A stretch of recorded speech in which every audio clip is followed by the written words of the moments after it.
What's up, everybody? My name is Dr. Zach Guiser, and this is another entry into the Athlete Development Journal where we talk about developing speed, strength, power, health, and character so your athlete gets the most out of their athletic career.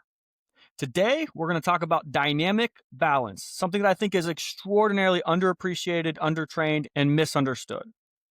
But before we get there, remember everything in these newsletters, podcasts, social media, and on our website is for educational purposes only and should not be taken as medical advice for you or your athlete. Please consult directly with a healthcare professional. We're going to start by talking about your mind and something I'm concerned about. You see, I'm concerned about the lack of concern that we have currently around sports betting. Our kids, especially our young men, are in danger. Now, before you tune out and think, you know what, my kid's too young for that, I implore you to think differently. I'm around these young kids all day, every day when they're not guarded in parent mode. This stuff is a problem, and it stems from an early age. The seeds are planted much earlier than we think. It seems benign enough, but we're in a really unique point in history that makes it anything but. Up until recently, gambling was confined to casinos in Nevada. There was a lot of friction between you and being able to place a bet. Now, that's not the case. You have a slot machine in your pocket. You can place a bet on anything at any time of day.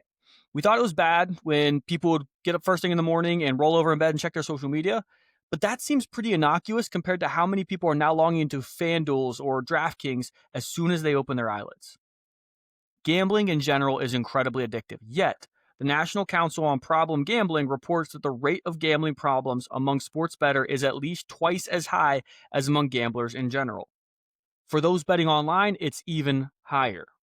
Worse yet, athletes are a particularly vulnerable target for sports betting. Why? Because they live and breathe their sport.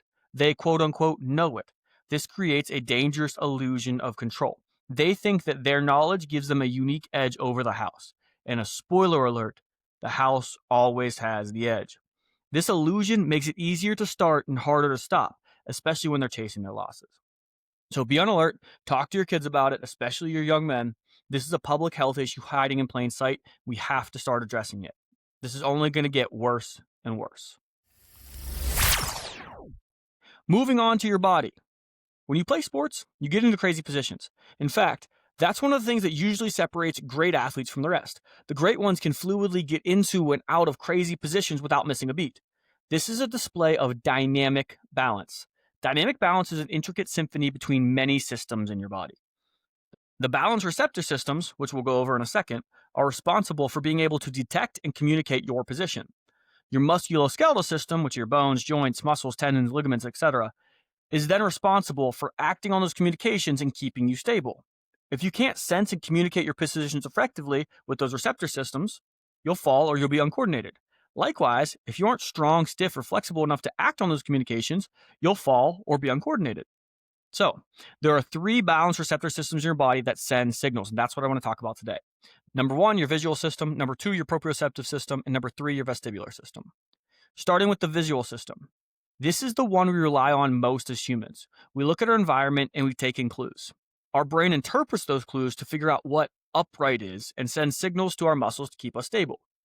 You probably instinctively know this, because when you need to focus on balancing, you normally pick a spot to stare at, but you might not be consciously aware of how much you're relying on your vision. If you don't believe how much you rely on vision, try standing on one leg with your eyes open, then close your eyes. I bet you're much more wobbly with your eyes closed. Once you take your vision away, we have to rely on our other balance systems. The next system is our proprioceptive system. So proprioceptors are little tiny cells that are specialized to sense the movement, position, and force of your joints and muscles. Your brain and proprioceptors work together to create an internal map of where your body is in space, how it's moving, and how much effort it's using without you having to look. To make this make a little more sense, think about sitting on a treatment table with your eyes closed. Your physical therapist then moves your big toe up or down. Without looking, you know exactly what position your big toe is in because of your proprioception. That's a very controlled example, but the same concept applies when you're in the middle of a quick change of direction and your ankle starts to roll too far inward. Your proprioceptors sense the excessive roll and initiate a sequence that results in your muscles being fired to correct the ankle position before you stretch your ligaments too far and get hurt. You didn't have to see your ankle roll, your body just knew what was going on. The more you train your proprioception, the better calibrated that system gets. The more efficient that system is, the more you can control the positions you get into. Proprioceptors are highly concentrated in areas that require very precise control. like your fingers, feet, ankles, and upper neck. The last system here is the vestibular system, which I believe is quite underappreciated.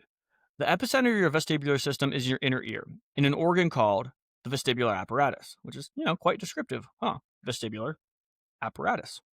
The vestibular apparatus has two main parts: the semicircular canals and the otolith organs.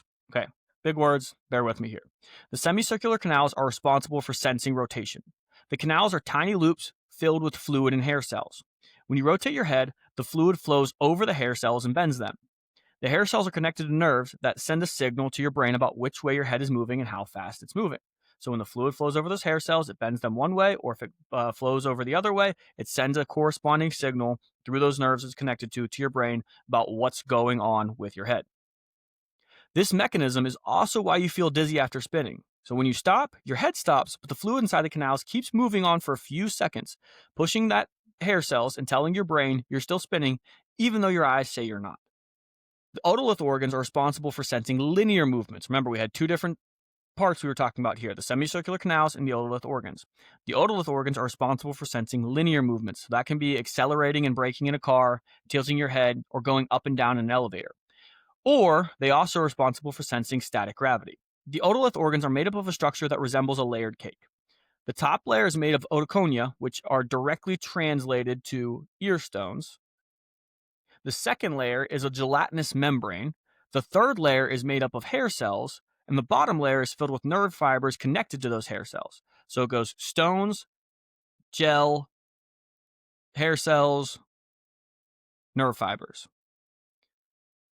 When you accelerate in a direction, the pressure on the membrane from the stones changes and triggers the hair cells underneath. For example, if you're shooting up an elevator, the pressure from the stones increases all through the membrane, which tells your brain that you're accelerating straight up.